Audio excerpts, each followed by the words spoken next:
কতটা দেখেন। আমাদের গিয়াস ভাই পশুকে ভালোবেসে তাদের জন্য স্বল্প কিছু খাবার নিয়ে আসছে। কুকুরগুলো কিভাবে তাকে জড়িয়ে ধরছে খাওয়ার জন্য।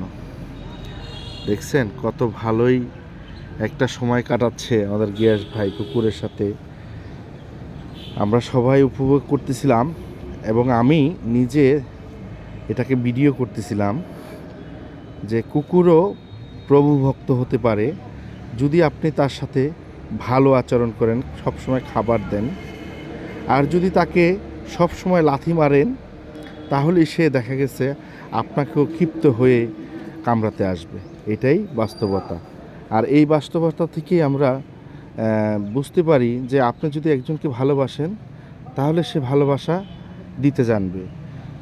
যেরকম স্বরূপ এই কুকুরগুলোকে গিয়াস ভাই ভালোবাসতেছে দেখেই তাকেই সাথে কুকুরগুলো ভালোবাসা দেখাচ্ছে এবং কুকুরগুলো খাওয়ার জন্য গিয়াস ভাইয়ের কতটা কাছে চলে আসছে।